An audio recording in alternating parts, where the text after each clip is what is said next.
মাই god, মানে সাগর সাগর জড়িকে kidnap করলো মানে। আর তুমি কত বড় ফাজিলের ফাজিল, হ্যাঁ? তোমার মনে হয়েছিল যে আমি জড়িকে কিডন্যাপ করিয়েছি? মানে আমি তোমার চিনি না, তোমার জুম উঠলে তোমার সইট উঠলে তো তুমি ক্ষান্তও না যতক্ষণ পর্যন্ত না নিজের ডাওয়ায়। তা আমি সেই জন্যই ওইটা ভাবছিলাম, আমি খুবই দুঃখিত। আচ্ছা, এই যে সাগর যে জরুরি গুম করে রাখছিলে, এইটা তুমি আবার কেউরে বললো না কে? কি এই আমরা সবাই জানবে যে জরি ওই মামু বাড়িতে গেছিলে।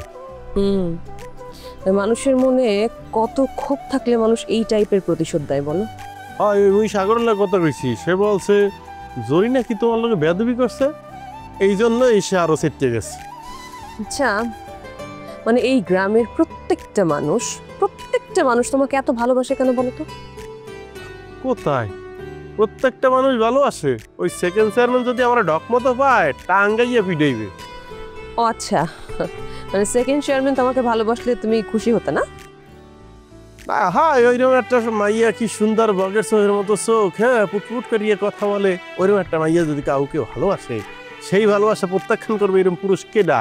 তাহলে আমাকে বলে দাও, আমি চলে যাই, কালকে টিকিট কেটে চলে যাই। আমার বাবা তোমাকে মিস করছে অনেক।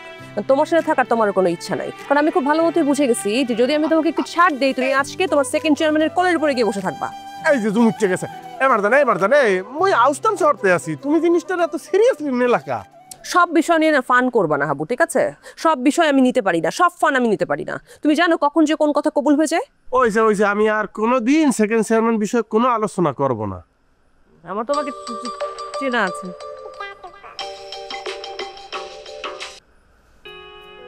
কি ফোন আইলে ফোনটা কাটতে তো লেখা, ফোন ধরো না, পরে পরে কথা বলবো, সমস্যা নেই। পরে বলবা কি? আমার সামনে ধরতে কোনো সমস্যা? কেডা? বাবা ফোন করেছে। বাবা তো সে মুরব্বী মানুষ ফোন দিয়েছে, ফোন ধরো, কথা বলো। না, মারজান, মনে হয় একটা সিদ্ধান্ত দেওয়া উচিত। গ্রামে তোমার লইয়া মোর লইয়া নানান ধরনের কথাবার্তা চলতে আছে। সেকেন্ড চেয়ারম্যান আছে, সেই কথার মধ্যে আবার উস্কানি দিতে আছে। বিষয়টা কেমন না? দেখো, গ্রামবাসী যা বলছে বলতে দাও না কেন? তুমি আর আমি তো জানি আমাদের মধ্যে কি সম্পর্ক। না, তারপরও ধরো ওই যে মিলন তার বউ শাপলার লইয়া ঘরে, কাঞ্চন ভাই আমেনা বাবিনের লইয়া ঘরে, আমার তো কষ্ট লাগে মারজান।